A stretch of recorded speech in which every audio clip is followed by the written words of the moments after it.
सबको उम्मीद भी है, इनकी पृष्ठभूमि भी रही है, पहले राजद से आ रखे हैं, उनसे संपर्क भी इनका काफी अच्छा रहा है। राजग की सरकार है, एनडीए की सरकार है, अब ड्राइवर बदल गए। सवाल बाहर से आ रखे हैं, ठीक है, आरएसएस पृष्ठभूमि के नहीं है।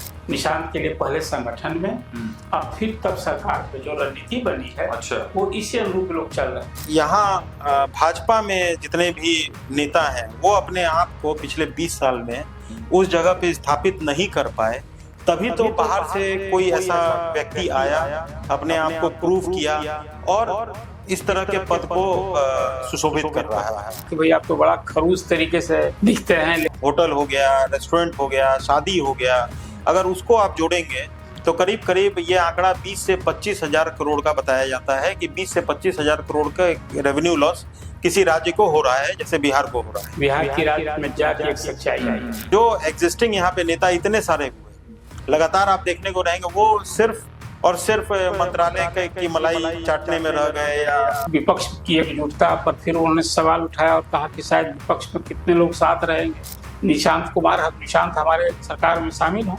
लेकिन ये केंद्रीय नेतृत्व पर तय कर, चाहे वो नरेंद्र मोदी हो, अमित शाह हो और नीतीश कुमार है, तीनों के कॉमन पसंद थे तभी बने। कोई अगर अग्री जाति का बनता तो कोई पिछड़ी जाति वाले नाराज होते, अब कुर्मी बना है तो कोई नहीं नाराज हो रहे हैं। इस तरह का चर्चा को इसके साथ जोड़ के नहीं देखा जा सकता है अभी फिलहाल। लेकिन राजनीति में सब लोग सिर्फ आरएसएस के ही बैकग्राउंड के होंगे तभी उनको कोई जगह मिलेगी। बीजेपी ने एक ऐसी पार्टी है जो ऑल 365 डेज इलेक्शन मोड में रहता है और जो उसका राष्ट्रीय लेवल पर है। कांग्रेस भी नीतीश जी ने लागू किया और हमारे प्रधानमंत्री नरेंद्र मोदी ने इसको समर्थन किया, इसकी सराहना की है। तो भला मैं कौन होता हूँ? नमस्कार, मेरा नाम सागर कुमार है और आप न्यूज हाट का खास कार्यक्रम पॉलिटिकल मंथन देख रहे हैं।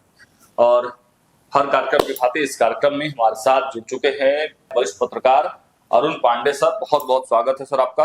और दूसरी तरफ न्यूज हाट के editor in chief Amit Kumar Agarwal sir, आपका भी सर बहुत बहुत स्वागत है। तो देखिए, पॉलिटिकल मंथन में पूरे सप्ताह भर की सियासत पर विशेष चर्चा हम लोग करते हैं। और देखिए, बिहार इस वजह से बहुत ज्यादा जो है हलचल वाला अभी बना हुआ है क्योंकि यहाँ पर सत्ता बदली है। तो सत्ता बदलने के मायने तो सर ने समझाए ही हैं, लेकिन अब आगे क्या, क्योंकि सम्राट चौधरी फुल एक्शन में दिखाई दे रहे हैं। तो सर से मुलाकात भी हुई है, तो सीधे सर के पास ही चलते हैं। सर, सम्राट चौधरी के इस एक्शन के मायने क्या है और क्या बदलाव आप देखते हैं आने वाले समय में बिहार में? देखिए, सप्ताह भर का आप मंथन कर रहे हैं। आज शनिवार को जदयू के अध्यक्ष पूर्व मुख्यमंत्री और सांसद नीतीश कुमार आज सम्राट चौधरी से मिलने उनके घर गए। विजय चौधरी जो डिप्टी सीएम है वो भी साथ थे।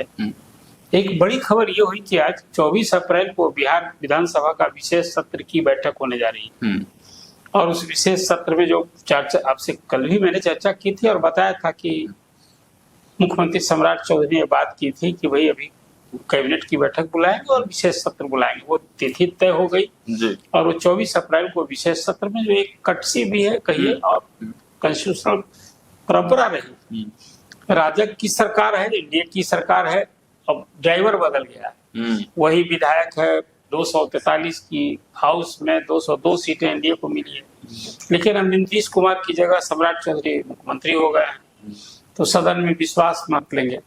कोई राज्यपाल ने उनको कहा नहीं, लेकिन एक राजनीतिक सूचना भी है कि जब ऐसी एनडीए के सरकार में 145 दिन के बाद सरकार बदल गई तो सदन में जो आखिर सरकार विधानसभा के प्रति उत्तरदायी होती है, तो मुख्यमंत्री सम्राट चौधरी विश्वास मत पेश करेंगे और चर्चा होगी और फिर उसमें जो स्पष्ट है उसमें क्या मत विभाजन होगा। जब 243 में 202 ही राजग के साथ हैं और राज्यसभा के चुनाव में और 4 विधायकों ने वोट बाइक कर दिया तो स्पष्ट है। लेकिन ये 24 अप्रैल को बिहार विधानसभा का विशेष सत्र, विशेष बैठक होने जा रही है।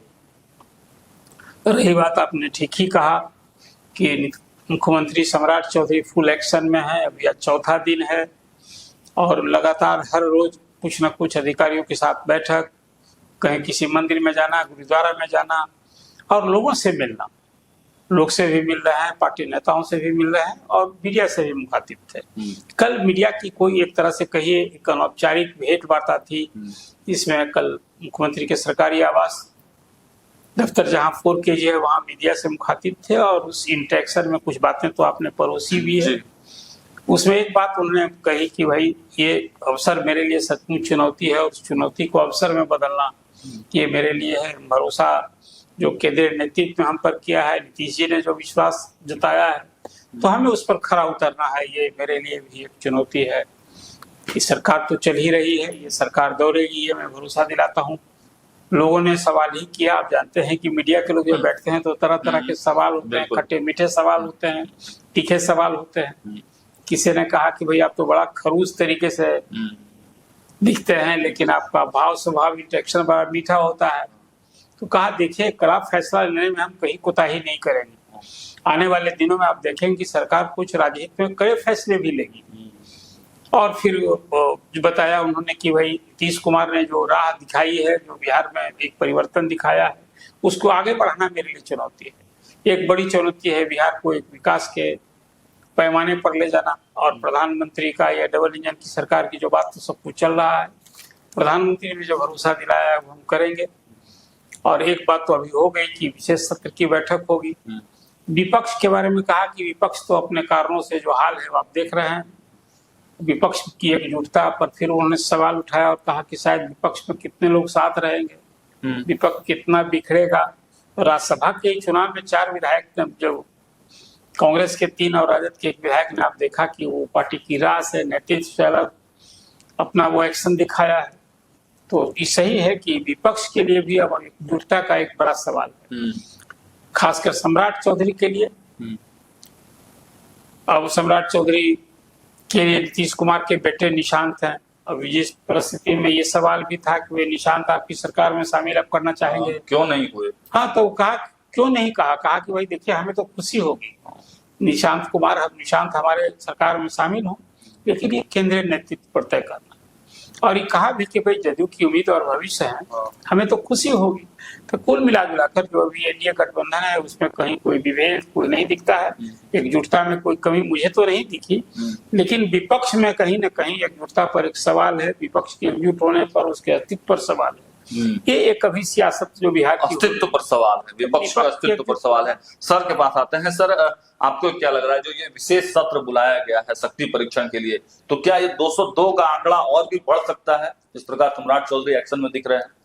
अभी तो इतना जल्दबाजी में ऐसा नहीं दिखाई देता है कि आते ही और इस तरह का कोई तोड़फोड़ की मतलब करने में वो अभी सक्षम हो पाएंगे। लेकिन हाँ, आने वाले समय में जरूर दिखाई देगा, जैसा सम्राट चौधरी जी बोल भी रहे हैं, मुख्यमंत्री, और सबको उम्मीद भी है। इनकी पृष्ठभूमि भी रही है, पहले राजद से आ रखे हैं, उनसे संपर्क भी इनका काफी अच्छा रहा है। और 24 घंटे के अंदर में अगर देखा जाएगा तो अपने कार्यशैली से उन्होंने जताने का प्रयास किया है कि जो काम करने का तौर तरीका उनका रहेगा वो कैसा रहेगा। जो सवाल इतने उठ रहे हैं उनके ऊपर, अभी जब से मुख्यमंत्री पद की शपथ उनके द्वारा ली गई है तब से हजारों सवाल उनकी शिक्षा के ऊपर, उनके कार्यशैली के ऊपर, उनकी दीक्षा के ऊपर, सबके ऊपर सवाल उठ रहे हैं। तो उस लहजे से भी हम ये कहना चाहेंगे कि सवाल बाहर से आ रखे हैं, ठीक है, आरएसएस पृष्ठभूमि के नहीं हैं, कहीं दूसरी पार्टी से आ रखे हैं। तो इस तरह के बहुत सारे पॉलिटिशियन हैं, बहुत सारे नेता हैं।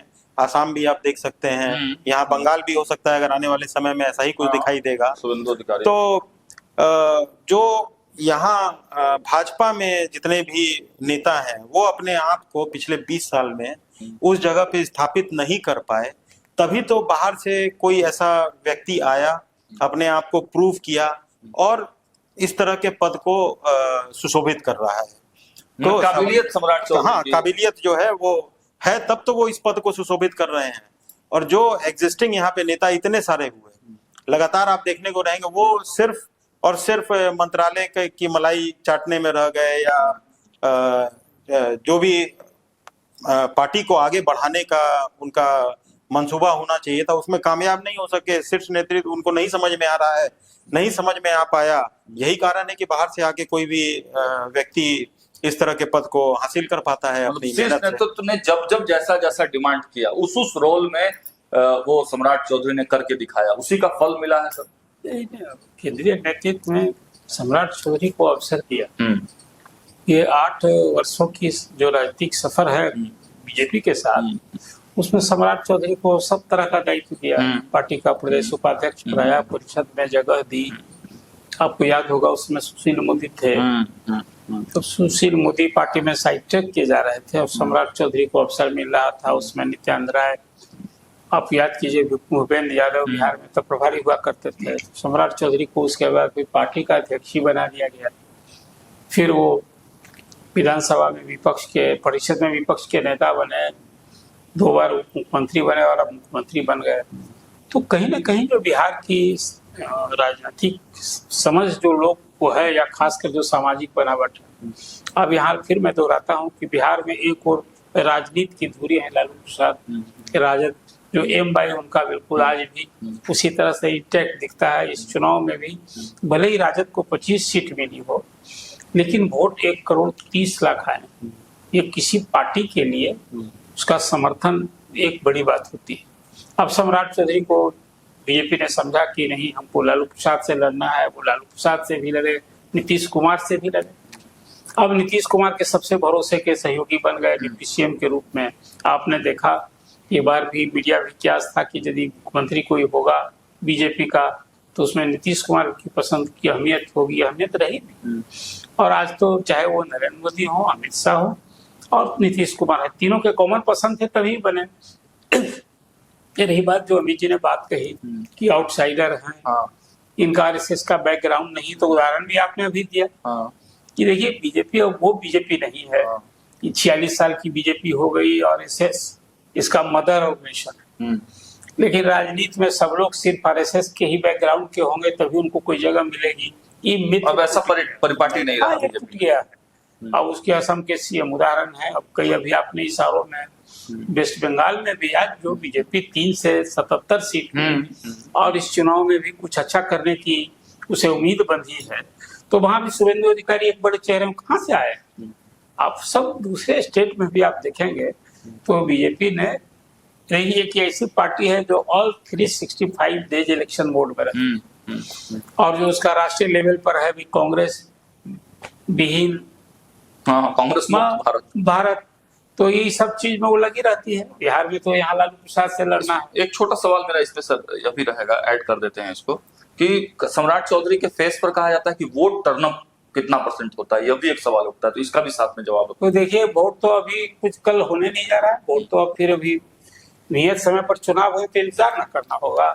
लेकिन कुशवाहा जाति के हैं तो कुशवाहा के लिए तो सतीश प्रसाद के बाद ये दूसरे सीएम बने। तो एक दिन के सीएम बने थे। वो एक दिन के नहीं, सप्ताह भर के सीएम थे। और फिर उसके बाद एक खास दायित्व के लिए बनाया गया था। एक दिन के सीएम तो बने थे कुशवाहा जाति से। अब सम्राट चौधरी ये दूसरा फेस है, सीएम के रूप में डिप्टी सीएम थे। अब एक बात रही कि सीएम के रूप में जो जनता की बात अब कहते हैं, यहाँ पूरी जनता जो है 2 भाग में बटी है। एक लालू प्रसाद है, लालू समर्थक और लालू विरोधी, एनडीए समर्थक और एनडीए विरोधी। तो ये जो पोल है उसमें सम्राट चौधरी आज क्या है, कल नीतीश के साथ थे, अब नीतीश इनके साथ हैं। मैंने अपने प्रारंभिक चर्चा ही शुरू की आज की शनिवार के दिन नीतीश जी सम्राट से मिलने। ये क्या संदेश जाता है? ये संदेश जाता है कि जो लघु समीकरण है वो समीकरण चलेगा, बढ़ेगा, दौड़ेगा, कहे कि कोई विभेद तो नहीं ना है। अब तो एक तो ये संदेश है, दूसरा जो वोट का पोलेशन है कि एक तरफ अपर कास्ट तो जिसको कहिए कि वो एलटी लालू वोट है, तो एनडीए के साथ रहना है। तो कहाँ सम्राट चौधरी की स्वीकारता में कल चुनाव होगा। हाँ, तो अभी तो रोल मिला है, अभी वो सम्राट नाम है, बिहार के सम्राट बने हैं, लेकिन सम्राट के रूप में एक्ट करना, ये रोल करना, रोल के बाद जो कहता है परफॉर्म करना। तभी तो 4 ही दिन हुए, कल चुनाव होंगे। एक तो अपना राजनीतिक कौशल दिखाया अभी राज्यसभा के चुनाव में कि विपक्ष के 4 विधायक यदि वो पार्टी से बागी बने, ये क्या सबकी चुनाव प्रबंधन करने में, राजनीतिक प्रबंधन करने में, उन सब चीज में तो माहिर है सम्राट चौधरी। लेकिन एक चर्चा और सर चल रही है कुर्मी समाज को लेके, कुर्मी वोट बैंक को लेके। क्या उनमें किसी तरह की छटपटाहट है? क्या उनमें किसी तरह का गुस्सा है? क्योंकि एक भी कुर्मी समाज के लोगों को स्थान नहीं देना डिप्टी सीएम के रूप में। देखिए, अगर आप इसको किसी एक जाति से जोड़ के अगर देखेंगे तो अब कोई अगर अग्री जाति का बनता तो कोई पिछड़ी जाति वाले नाराज होते हैं, अब कुर्मी बना है तो कोई नहीं नाराज हो रहे हैं। इस तरह का चर्चा को इसके साथ जोड़ के नहीं देखा जा सकता है अभी फिलहाल, क्योंकि एक चेहरा भाजपा की तरफ से कोई उजागर होना था, उसको सीएम फेस बनाना था, जो सम्राट चौधरी बने। अब आने वाले समय में इनमें इतना कौशल दिखाई देता है कि ये कोई भी समाज, कोई भी वर्ग के लोग हैं, उनको ये अपने गुड बुक में कर लेंगे, ऐसा एकदम साफ समझ में आ रहा है उनके एक्टिविटी से, और पहले भी ऐसा देखा गया है। अब एक छोटा सा एग्जांपल हम देना चाहेंगे कि इनकी सोच, जो दूरदर्शी सोच है, वो कैसे सामने आएगी आगे आने वाले समय में। जब ये नगर विकास मंत्री थे, जदयू के साथ जब ये थे और उस समय नगर विकास मंत्री थे, तो मेरा एक बार मिलना उनसे हुआ था। वो मोइनुल हक स्टेडियम को लेके बड़ा चिंतित हो रखे थे उस समय, और खेल मंत्रालय भी शायद इनके पास ही था, या नगर विकास में वो मोइनुल हक स्टेडियम आता था। तब उनके द्वारा मेरा कुछ संबंध था बीसीसीआई से, कुछ एक लोग थे, उनसे रिलेशन हमारा था। तो उनके द्वारा मुझे अप्रोच करके ये कहा गया कि मोइनुल हक, सरकार के पास इतना फंड नहीं हो सकता है, या उस समय नहीं होगा कि वो मोइनुल हक स्टेडियम को उस तरह से डेवलप कर पाए। तो उनके द्वारा मुझे अप्रोच करके कहा गया कि ये मोइनुल हक स्टेडियम को बीसीसीआई से टेक ओवर करवाने का कोई रास्ता निकालिए। तो अब बताइए, उस समय मोइनुल हक स्टेडियम डेड पड़ा हुआ था, पिछले 15-20 साल से कहीं कोई खेल या कोई रखरखाव उस स्टेडियम का नहीं था। तो सोच उनकी कहाँ तक है। दूसरी बात एक और हम जोड़ना चाहेंगे, कल ही एक मेरे बहुत अच्छे मित्र हैं जो रेवेन्यू डिपार्टमेंट में यहाँ बिहार में ही हैं, उनके पास हम बैठ रखे थे। उनका कहना यह था कि अभी 5-7 दिन 10 दिन पहले उनकी मुलाकात, शपथ लेने के पहले उनकी मुलाकात सम्राट चौधरी जी से हुई होगी। उनका ये कहना था, जो मॉडल आज के डेट में कहा जा रहा है कि नीतीश मॉडल या कोई दूसरा मॉडल, उस पे मैं ये बात कहना चाह रहा हूँ कि सोच, कोई भी मुख्यमंत्री है, उसकी सोच जब तक दूरदर्शी नहीं होगी तो वो राज्य की तरक्की नहीं कर सकता है। उस रेवेन्यू ऑफिसर को, बड़े ऑफिसर हैं, उनको कहा गया कि भाई आप बताइए, जो भी स्टेट की रेवेन्यू है, अगर वो स्टेट की रेवेन्यू को 50-60% भी रोटेशन में नहीं लगाया जाए, उससे आमदनी का कोई सोर्स नहीं ढूंढा जाए, तो राज्य को विकसित कैसे किया जाएगा। अगर रेवेन्यू 100 रुपए आ रहा है, उसमें से 125 रुपए हम लोन लेके खर्च कर रहे हैं, तो बहुत तरक्की का आगे जाके नहीं सोच सकते हैं। तो ये दिखाई देता है कि कैसे दूरदर्शी हैं, दूरदर्शी सोच वाले हैं। नहीं, आप जो एक सवाल अभी किया पूर्वी समाज के, जी बिल्कुल, उसमें थोड़ा मैं वैल्यू करता हूँ। देखिए, बिहार की राज्य में जाति एक सच्चाई है। नीतीश कुमार बिहार के मुख्यमंत्री थे, परफॉर्मर सीएम थे, अपने काम से छवि बनाई, लेकिन जिस जात समाज से आते थे, निश्चित रूप में एक बड़ा संतोष का भाव था। और सरकार उनकी गई, सत्ता चली गई, 20 साल के बाद वो नीतीश की समाप्ति हुई और सम्राट आ गए। और फिर नीतीश के बेटे निशांत को लोग सरकार में देखना चाहते थे। आज की तारीख में न संगठन न सरकार में मिला। निश्चित रूप से कुर्मी समाज में आज की तारीख में आप बात करें, एक सन्नाटा है, एक नैराश्य भाव है। और रोष किसके प्रति होगा? रोष तो होगा तो नीतीश के प्रति होगा कि नीतीश ने ही तो सत्ता हवाले कर दी सम्राट को। लेकिन निश्चित रूप से एक, जिसको आप कह सकते हैं, एक मायूसी है, सन्नाटा है। और इसी को कवर करना है कि जिस ध्येय उद्देश्य से नीतीश कुमार की जगह निशांत को लाया गया है कि वो पार्टी के भविष्य है, उम्मीद है, तो कहने पर संगठन में, सरकार में अभी इसी महीने के अंत में जदयू की राज्य परिषद की बैठक, जदयू की राष्ट्रीय परिषद की बैठक होने जा रही है, और उसमें बड़ा संगठनिक बदलाव होने को मुझे लगता है कि निशांत के लिए पहले संगठन में, अब फिर तब सरकार में जो रणनीति बनी है, वो इसी अनुरूप लोग चल रहे हैं। लेकिन कुर्मी समाज की जहां तक आप प्रतिक्रिया की बात करते हैं, कि इतना तो फिलहाल होना स्वाभाविक है ना, कि भाई एक आज कुशवाहा समाज को अवसर मिला तो स्वाभाविक है कुशवाहा समाज में अति उत्साह होगा। और कुर्मी समाज की सत्ता चली गई, नीतीश जी भी नहीं रहे और बेटे को भी जगह नहीं मिली। जब तक कोई जगह नहीं मिलेगी, तब तक जो एक भाव समाज में होता है वो तो रहना स्वाभाविक। तो निशांत के स्पेस के लिए ही किसी दूसरे कुर्मी नेता को एडजस्ट नहीं किया गया? अब बताइए, निशांत, नीतीश कुमार की जगह कोई दूसरा कोई जगह होगा तो फिर वो नीतीश कुमार ना बन जाएगा। कोई अपने सामने कोई और बड़ा, अब तो एक अजीब बात ही है, पॉलिटिक्स में जो होता है अपने सामने किसी को बढ़ाता नहीं, वो समर्थक बना के रहता है, यह सर करने वाला रखना चाहिए। तो वहां नीतीश कुमार की जगह जो आपकी अपेक्षा है समाज की, तो इसीलिए तो निशांत को लाया गया कि निशांत ही पार्टी को बचा सकते हैं। अब भला उसमें किसी और समाज को आप श्रवण कुमार की ओर इशारा कर रहे हैं, किसी और की ओर इशारा कर रहे हैं, तो वो कहीं न तो मुझे लगता है कि समीचीन है, न उसका औचित्य है।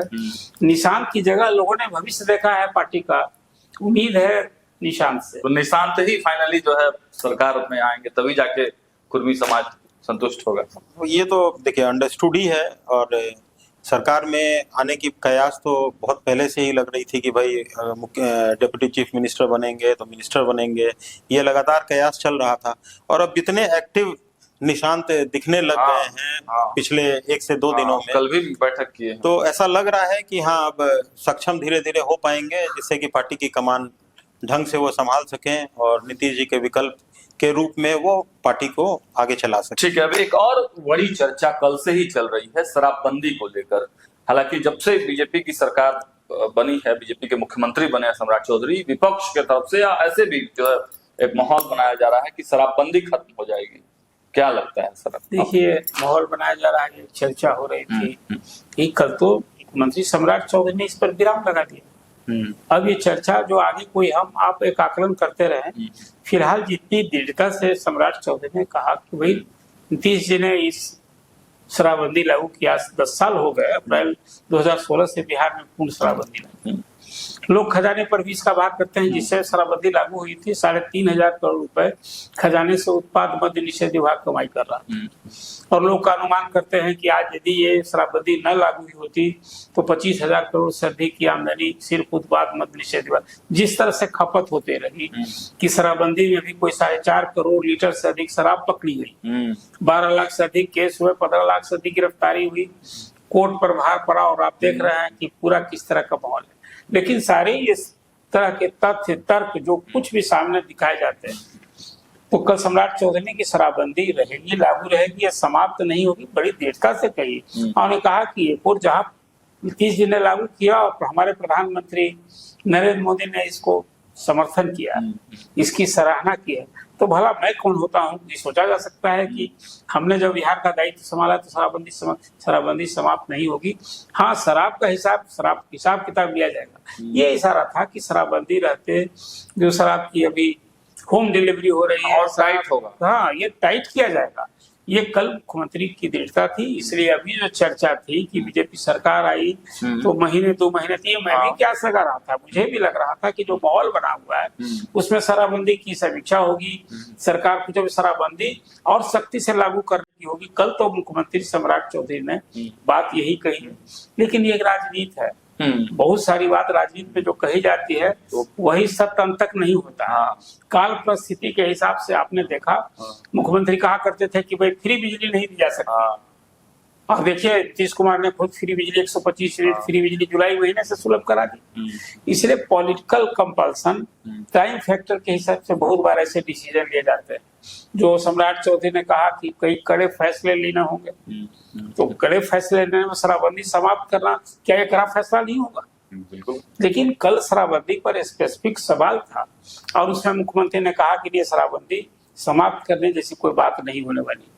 शराबबंदी लागू रहेगी और शराबबंदी कैसे इसको और इफेक्टिव किया जाए, इसके लिए हम आर्टिफिशियल इंटेलिजेंस का भी सहारा लेंगे, और जो सब तो अभियान मेरा चल ही रहा है। तो क्या ये केवल पॉलिटिकल बयान था सर, आपको भी लगता है? देखिए, शुरू से कयास जो लग रहा है शराबबंदी का, वो तो साफ साफ दिखाई दे रहा था कि शराबबंदी इतना आसान नहीं है। जदयू के साथ अलायंस में बीजेपी है, कोई अकेले सत्ता में तो है नहीं कि जो मन में आएगा वो कर देगी। तो खत्म होने की तो कोई संभावना फिलहाल तो नहीं दिखाई देती है।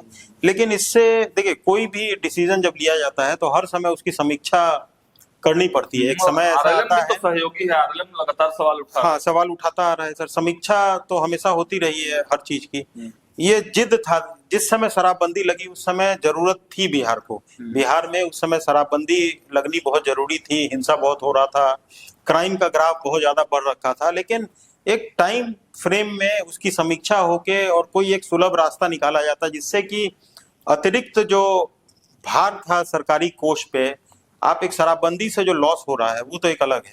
सरकार को 4,000-5,000 करोड़ का लॉस प्रति साल सिर्फ शराबबंदी से हो रहा है। उसको मेंटेन कराने के, रोकने के लिए भी तो, उसको रोकने के लिए करीब करीब 300-350 अतिरिक्त चेक पोस्ट बनाए गए, जहाँ पे पुलिस के डिप्यूट किए गए होंगे। अतिरिक्त कोर्ट बनाया गया जहाँ पे शराबबंदी केस को देखा जाता था, अगर उस ढंग से आप देखेंगे तो जब से शराबबंदी 2016 से लागू हुई है तब से लेके अभी तक 2025 तक करीब करीब 12 लाख शराबबंदी से संबंधित केस हुए हैं, जिसमें से 8 लाख को सजा हुई है।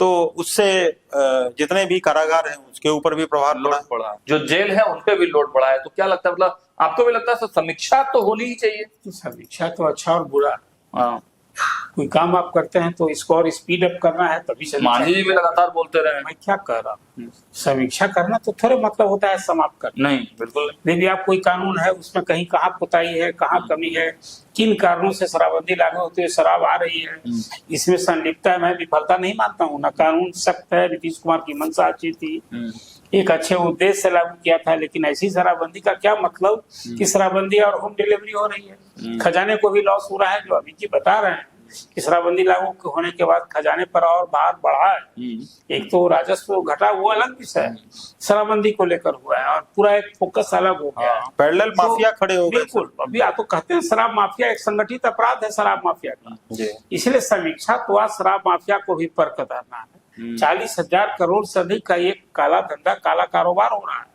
तो समीक्षा तो होनी ही चाहिए। समीक्षा करने का मतलब तो समाप्त कर देना, ये बात कहाँ हो रही है? आपने यदि इसको लागू किया है तो लागू सख्ती से कीजिए। इसके लॉजिक भी देते हैं लोग कि शराबबंदी लागू होने से यहाँ होटल उद्योग बाधित हो रहा है, होटल का प्रमोशन, इंडस्ट्री। इसमें एक चीज हम जोड़ना चाहेंगे सर, अगर आप इसका शराबबंदी को लेकर दूसरे राज्यों से कंपेयर करते हुए स्टडी अगर करेंगे तो ये 5,000 करोड़ के रेवेन्यू की जो बात हो रही है वो डायरेक्ट रेवेन्यू की बात हो रही है कि शराब अगर बिकता है या शराब अगर चालू होता उससे जो टैक्स एक्साइज के रूप में सरकार को आता उसकी बात हो रही है। अगर इसको दरकिनार करते हुए जो ऑल्टरनेट मीन्स होटल हो गया, रेस्टोरेंट हो गया, शादी हो गया, अगर उसको आप जोड़ेंगे तो करीब करीब ये आंकड़ा 20 से 25,000 करोड़ का बताया जाता है कि 20 से 25,000 करोड़ का रेवेन्यू लॉस किसी राज्य को हो रहा है, जैसे बिहार को हो रहा है। दूसरी बात, मेरा ये कहना है कि ठीक है नीतीश जी के द्वारा ये शराबबंदी लागू की गई, नरेंद्र मोदी प्रधानमंत्री के द्वारा इसको अप्रिशिएट किया गया। राज्य में कहीं आप खुद बोलते हैं कि इस राज्य लैंडलॉक स्टेट है जहाँ पे रेवेन्यू का कोई सोर्स नहीं है, आपके पास माइंस नहीं है, आपके पास इंडस्ट्री नहीं है। अभी इंडस्ट्री लग भी रही है तो उसका डायरेक्ट बेनिफिट आपको नहीं मिलने वाला है। तो स्टेट को, किसी राज्य को आगे बढ़ाने के लिए रेवेन्यू का सोर्स तो आपको ढूंढ के लाना पड़ेगा ना। और सारे पूरे भारत में अगर किसी भी राज्य या पूरे देश में कहीं भी अब अगर आप देखेंगे तो ये रेवेन्यू का एक बहुत बड़ा शराब जो है वो एक रेवेन्यू का बहुत बड़ा एक्साइज बहुत बड़ा सोर्स माना जाता है। आप दिल्ली देख लीजिए, आप या कोई भी राज्य आप देख लीजिए, पंजाब वगैरह कहीं भी आप देख लीजिए। तो या तो इसका ऑल्टरनेट अरेंजमेंट सरकार करे कि जो रेवेन्यू लॉस 20,000 15,000 करोड़ का शराबबंदी से हो रहा है तो इसका ऑल्टरनेट अरेंजमेंट कहीं से सरकार कर पा रही है कि ये रेवेन्यू लॉस को मेंटेन कर पाए, तभी जाके कुछ डेवलपमेंट की बातें नहीं डेवलपमेंट की बात थोड़ा सा अगली चीज जो बात कही उसको हम वैल्यूएट थोड़ा सा अलग कर। ठीक है। एक तो शराबबंदी से, शराब से कमाई, एक बड़ा सवाल यही है ना, शराब से कमाई, शराब नहीं स्टेट का रेवेन्यू सर, सिर्फ शराब से ही कमाई स्टेट को ही होगा। कम धंधा करने वाले तो कमा ही रहा है आज भी, इस शराब से स्टेट की कमाई नहीं हो रही, कमाई हो रही है। तो एक तर्क ये है कि वही शराबबंदी समाप्त कीजिए और शराब से सरकार भी कमाई करे। एक तो टैक्स के रूप में नहीं कमाई होगी, और दूसरा है कि शराबबंदी से समाज पर असर क्या है, समाज को फायदा है कि इसका नुकसान हो रहा है। देखिए अपराध तो होते रहेंगे, अपराध कोई अपराध शून्य समाज की कल्पना नहीं की जा सकती, लेकिन शराब को लेकर, शराब पीने को लेकर अपराध बढ़ रहे थे कि शराबबंदी के कारण अपराध बढ़ रहे हैं, एक बड़ा सवाल है। ये कहीं ना कहीं एक चर्चा होते रहेगी, डिबेट होता रहेगा, और इसके पक्ष और विपक्ष में तो लोग कहते हैं कि हम क्या खाएंगे क्या पिएंगे, कानून से हमको ये पाबंदी लगाई जाएगी। शराबबंदी के लोग जो खिलाफ हैं, अभी तो 4 ही स्टेट में ना शराबबंदी है देश में, शराबबंदी कहीं नहीं है सर, पूर्ण शराबबंदी कहीं नहीं है। शराबबंदी है, चाहे वो पूर्ण रहे या पूर्ण रहे, 4 स्टेट में है। गुजरात में है, सबसे पहले हुआ, आज नहीं हुआ, लेकिन और स्टेट में तो शराब से कमाई हो रही है। कहीं गोवा और कहीं बात कीजिए पर्यटन के लिए एक बड़ा साधन है। आज बिहार में शराबबंदी है तो देखिए बिहार के लोगों का देवघर जाना पूजा के बहाने से ही, कहीं बनारस जाना, फिर कहीं रामगढ़ जाना, ये सब जगह तो लोग जाते ही रहते हैं। अन्य राज्यों की कमाई जा बढ़ी रहे है हैं, सर। तो यहाँ राज्य की कमाई हो रही है यहाँ। सर पॉलिटिकल पार्टी के कार्यक्रम अब दूसरे राज्यों में होने लगे। नहीं, वो तो शराब के कारण नहीं होती है, लेकिन और जो बड़े बड़े जलसे होते हैं, बड़ी मीटिंग होती है, हाँ। बहुत लोग अपना शादी समारोह बिहार से बाहर बाहर करते हैं। ये सब एक पीछे है, कहीं ना कहीं स्टेट का हित भी देखना होगा। ये बात तो जो अभी अभी जी बता रहे हैं राजस्व की बात, वो उसी संदर्भ में कह रहे हैं। वो भी चाहते हैं कि नहीं, शराबबंदी यदि है तो सब सख्ती से हो, लेकिन राजस्व कैसे बढ़े ये भी आपको देखना पड़ेगा, चिंता करनी होगी। ये बात तो होनी चाहिए। तो आपने सुना मेहमानों की क्या राय रही, और विस्तार तौर से सर ने भी समझाया, अमित सर ने भी डिटेल में समझाया कि स्टेट के लिए क्या जरूरी है। रेवेन्यू का कोई और सोर्सेज जो है वो ढूंढना पड़ेगा, तभी जाके डेवलपमेंट हो सकता है बिहार का। हालांकि सम्राट चौधरी बिहार के मुखिया खूब एक्शन मोड में दिखाई दे रहे हैं, और न्यूज हाट के माध्यम से हम लोग भी ये चाहेंगे कि बिहार का जल्द से जल्द विकास हो और विकसित राज्यों की सूची में बिहार का नाम हो। फिलहाल इस चर्चा में आपको देते हैं विराम। जुड़े रहिए हमारे साथ। बहुत बहुत धन्यवाद।